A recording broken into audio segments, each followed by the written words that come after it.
Hello again, friends. Matt with Eddie's Guitars coming to you as always from St. Louis, Missouri. And you had better believe we've got quite a guitar to share with you folks today. Stay tuned. We're going to dig into this one next.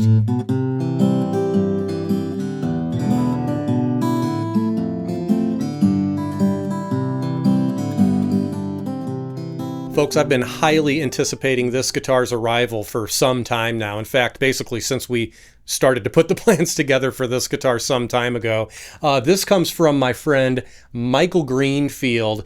This is a special guitar for us in that this is the first Greenfield we've had in our shop built to our own specifications. Not the first Greenfield, but the first one that we've actually collaborated with Michael in putting this together for our shop. And what a masterpiece he has made for us here. The G1 is kind of Michael's medium-sized guitar. You can see a generous Florentine cutaway here, but just a gorgeous silhouette of a guitar, I've got to say. Very much so an original Greenfield design all the way through. The top that he started with here is a beautiful Alpine Swiss spruce top, and what a gorgeous specimen all the way through here. Ultra tight grain, tons of that medullary ray or silking all the way throughout that top. Just really a pretty piece of wood. And I've got to say, a really tight grain top and a really gorgeous top. That's awesome. It's fun for sure, but you better believe this top checks all the boxes for all of the tonal properties that Michael insists upon in his soundboards, and he is very particular when selecting his soundboards, you better believe it. But, you know, so much of the work under the hood has been done to this amazing top to allow it to fully do what it's supposed to be doing here. We've got a full ebony binding theme on this guitar, and that includes this awesome kind of Laskin style armrest here, up here on the upper bout. I've got to say, it's not a terribly large guitar, but the armrest here makes for a very, very comfortable kind of sitting and playing position. I've got to say, in at least my sitting playing position, the guitar feels very planted in your lap, which is something I noticed right away. It just feels like I can kind of maneuver everywhere I want on this without feeling like I'm, you know, kind of having to work the guitar around on my lap and move it around kind of thing. Just really feels solid on your lap, which is really nice. But back and sides of this guitar, Michael truly spoiled us, is a unbelievable and perfectly quarter-sawn set of Malaysian Blackwood. Just a perfect set of wood here. When I mentioned the interest in Malaysian Blackwood with Michael, he seemed enthusiastic and he seemed to already have the piece of wood I was asking for. And this is what he showed me, and this is what I very enthusiastically said, yeah, if that one works, let's go with that one. Just like I said, a perfectly quarter-sawn set of wood here, and again, just the binding and mitering of all the purfling that he's done has really put it on full display with its full beauty there. All the way up on the headstock, you can see a gorgeous jet black ebony veneer. We've got that powerful Greenfield logo done in mother of pearl all the way up top. Otherwise, we've got gold Goto 510 tuning machines with the black buttons on there. I'm going to call your attention to the back of the headstock here, which just has a gorgeous book-matched back strap, also done in Malaysian Blackwood to match the back of the guitar itself. Great volute here on the back of the neck. And man, I'll tell you, the neck itself is a thing of beauty. A somewhat shallow, what I would call a medium to shallow C profile neck on this guitar with his standard 1 3/4 inch nut. And we have a 2 1/4 spacing down here at the bridge.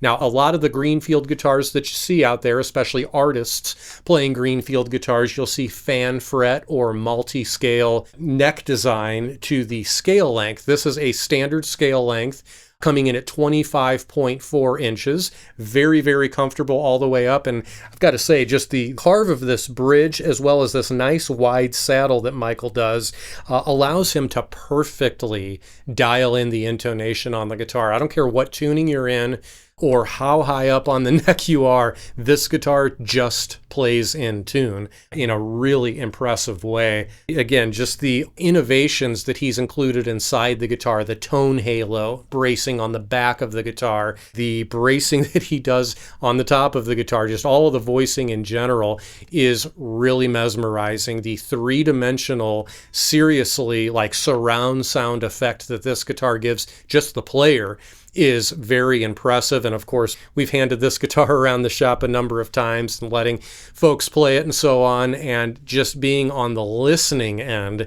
of this guitar is quite the pleasure as well, just acoustically in the room with it. We hope we can capture some of that magic with these microphones. Let's take a listen now.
you.